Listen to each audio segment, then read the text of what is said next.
Canada में जो खालिस्तानी समर्थक रह रहे हैं वो एक तो गलत मांग कर रहे हैं। इससे पंजाब अगर अलग होता है तो उसका कोई अस्तित्व नहीं रहेगा। पंजाब के बिना भारत कुछ नहीं है और भारत के बिना पंजाब कुछ नहीं है।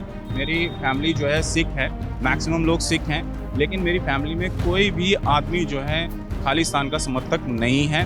1000 सिख रहते हैं, उसके अंदर से सिर्फ 10% ऐसे हैं जो खालिस्तान की बात करते हैं, 90% आज भी बात नहीं कर रहे हैं। खालिस्तानी भी जमे हैं, यहीं पर ही बड़े हुए हैं, ये नहीं कि वो कहीं और से आ रहे हैं।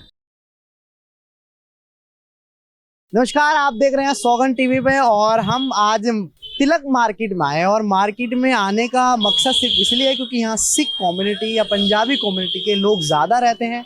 और बात करेंगे आज लोगों से कनाडा और भारत के जो बिगड़ते हालात हैं।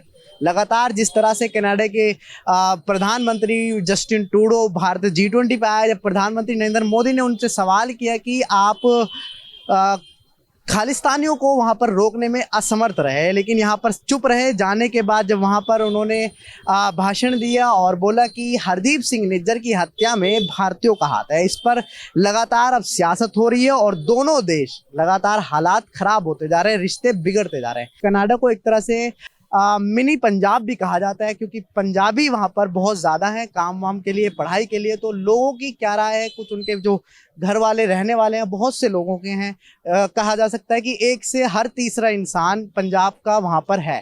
तो लोग क्या सोच रहे हैं और किस पोजीशन में है, क्या सिचुएशन है उनकी, जानते हैं, कोशिश करते हैं। जी भैया, कनाडा और भारत के रिश्तों पर क्या कहेंगे जिस तरह से लगातार खराब होते जा रहे हैं? देखो, ये साफ पता लग रहा है कि कनाडा में जो खालिस्तानी समर्थक रह रहे हैं वो एक तो गलत मांग कर रहे हैं।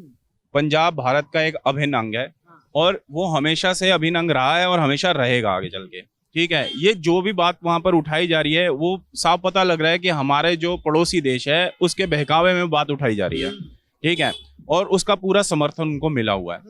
चंद रुपयों के पीछे लग के, कुछ चांदी के सिक्कों के पीछे लग के, कुछ हमारे सिख भाई जो हैं वो बहकावे में आके एक भारत देश को टुकड़े में बदलना चाहते हैं। लेकिन मैं नहीं चाहता और मैं ये समझता हूँ कि ऐसा नहीं होना चाहिए, क्योंकि पंजाब जब उसमें 5 नदियां बहती हैं और जो वो गुरुओं का प्रमुख स्थान रहा है, उन्होंने भारत को ही क्यों चुना? इसलिए चुना था क्योंकि ये पवित्र भूमि है, ये गुरुओं की भूमि है। इससे पंजाब अगर अलग होता है तो उसका कोई अस्तित्व नहीं रहेगा। ठीक है, तो इसलिए पंजाब को भारत से अलग करने की सोचनी भी नहीं चाहिए, वो इसका एक अभिन्न अंग है। पंजाब के बिना भारत कुछ नहीं है और भारत के बिना पंजाब कुछ नहीं है। ठीक है, मेरा तो यही मानना है और मैं उनको भी यही खालिस्तानियों को भी हिदायत दूंगा कि प्लीज आप ऐसा ना करो, क्योंकि जो ये हमारा जो देश है वो पंजाबियों की बलिदान है, उसके बाद आज़ादी मिली थी उसे। ठीक है, चाहे आप सरदार वल्लभ भाई पटेल ले लो और बहुत सारे लोग हैं जिन्होंने इस पे बहुत अच्छा काम किया था। पंजाबियों के बिना जो है ये देश सरवाइव नहीं कर सकता और पंजाब इस देश के बिना सरवाइव नहीं करेगा। ये मेरा कंक्लूजन है इसके ऊपर। Thank you.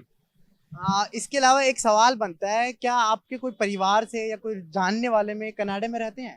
हाँ, मेरी बुआ रहती हैं कनाडा में और वो भी खालिस्तानियों के समर्थक नहीं है। मेरी फैमिली जो है सिख है, मैक्सिमम लोग सिख हैं, लेकिन मेरी फैमिली में कोई भी आदमी जो है खालिस्तान का समर्थक नहीं है।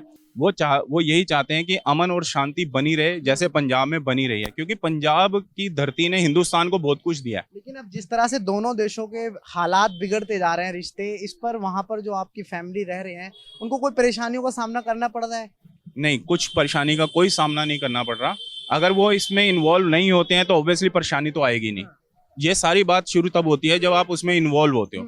जब वो इन्वॉल्व ही नहीं होंगे तो उसमें परेशानी किस बात की आएगी? ठीक है, तो वो कोई इन्वॉल्वमेंट नहीं दिखाते हैं। वो गुरुद्वारा साहब वहां पर जाते हैं, वहां जो भी ऐसी बातें होती हैं वो इनसे दूर रहते हैं। वो अपने काम धंधे देख रहे हैं और इनको इससे कुछ लेना देना नहीं है, क्योंकि वो जानते हैं कि खालिस्तान के बारे में बात करना बेवकूफ़ी है और वो बेवकूफ़ी कुछ लोग, चंद लोग कर रहे हैं। उसके पीछे हम सारे सिख कम्युनिटी को हम गलत नहीं ठहरा सकते। कनाडा के प्रधानमंत्री जस्टिन ट्रूडो ने जो कहा है कि हरदीप सिंह निज्जर की हत्या में भारतीय का हाथ है, तो इससे आप सहमत हैं? उनके जो नहीं, मैं कोई सहमत नहीं हूँ इससे, क्योंकि इसका कोई प्रूफ नहीं है और बिना प्रूफ के, बिना एविडेंस के आप ऐसे ही बकवास कुछ भी बोलते रहो तो उसका कोई औचित्य नहीं है। सरकार चलाने के लिए वहां पर वो, हाँ, क्योंकि उसके वोट बैंक था वो डाउन हो रहा था, जिसकी वजह से उसने ये बयान करे हैं। तो मेरे को नहीं लगता कि ये सब बकवास है, ये सब बेकार की बातें हैं। चंद वहां पर अगर 1000 सिख रहते हैं, उसके अंदर से सिर्फ 10% ऐसे हैं जो खालिस्तान की बात करते हैं, 90% आज भी बात नहीं कर रहे हैं। ये मुझे पता है क्योंकि मेरी बुआ वहाँ रहती है, हमें वहाँ के सारे हालात पता है। बुआ क्या करते हैं वहाँ पे, मतलब कब से गए हुए हैं बुआ वगैरह वहाँ पर ये- सेटल? मेरी बुआ गई है 1981 से, और वहाँ पर इतने सालों से वो रह रहे हैं। उनका रियल एस्टेट का बिजनेस है और बहुत अच्छा सर्वाइव कर रहे हैं, वहाँ पर बहुत अच्छे से रह रहे हैं। उनका अपना पर्सनल भारत बिजनेस, में आना जाना रहता है उनका? आना जाना रहता है। पिछले साल भी वो आए थे। क्या कहना चाहेंगे जिस तरह से जस्टिन वहाँ के प्रधानमंत्री ट्रूडो ने भारत के खिलाफ भाषण दिया है? अभी हाल ही में G20 में आए थे वो यहाँ पर सम्मेलन में, शांति से चले गए। 2 दिन उनकी फ्लाइट लेट हो गई थी लेकिन फिर चले गए। और वहाँ जाते ही जिस तरह से उन्होंने अपने बोल बोले हैं भारत के खिलाफ, और लगातार अब सियासत हो रही है दोनों देशों की, रिश्ते जो खराब होते जा रहे हैं, इस पर क्या सोचना है आप? भैया रिश्ते तो पहली बात खराब होने नहीं चाहिए, क्योंकि इंडिया और कनाडा, यहाँ पर भी इंडियन रह रहे हैं, वहाँ पे भी इंडियन रह रहे हैं, दोनों तरफ इंडियन है। कोई ऐसी बात नहीं है, वहाँ पे भी भाईचारा अच्छा है लोगों का और यहाँ पे भी भाईचारा अच्छा है। लेकिन अब इतने रिश्ते खराब हो गए कि अस्थायी रूप से भारत ने भी वीजा बंद कर दिया, और वहां पर भी जिस तरह से कनाडा के प्रधानमंत्री ने उच्च अधिकारियों को, भारत को वहां से निकाल दिया और भारत ने भी निकाल दिया। लगातार बिगड़ते जा रहे हैं। सिर्फ एक हरदीप सिंह निज्जर की जो हत्या का आरोप लगाया है उनके प्रधानमंत्री ने कि ये भारत में, इस भारतों का इसका हाथ है, भारत के एजेंटों का इसमें हाथ है उनकी हत्या में, इस पर क्या कहेंगे आप? खालिस्तानियों को जिस तरह से वो कह रहे हैं। भैया ये बात तो बिल्कुल गलत है। खालिस्तानी भी कोई यहीं पर ही पैदा जमे हैं, यहीं पर ही बड़े हुए हैं।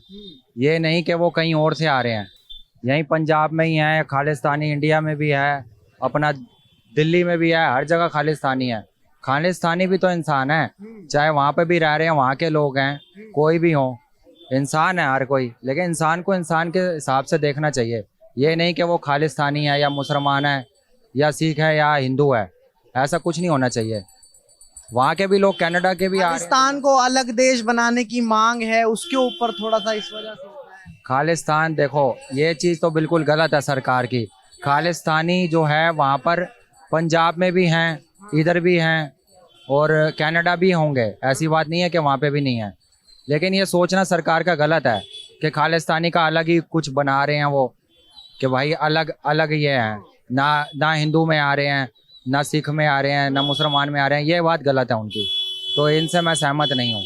फिलहाल इस खबर में इतना ही। सबने अपनी अपनी राय रखी, भाई बिगड़ते हालातों को सुधारने की जरूरत है और लोगों ने अपनी राय रखी। फिलहाल इस खबर में इतना ही। बाकी तमाम ऐसी खबरों को देखने के लिए बने रहे सौगंध टीवी के साथ। कैमरामैन रोहित के साथ सुहेल। आप देख रहे हैं सौगंध टीवी, सौगंध वतन की।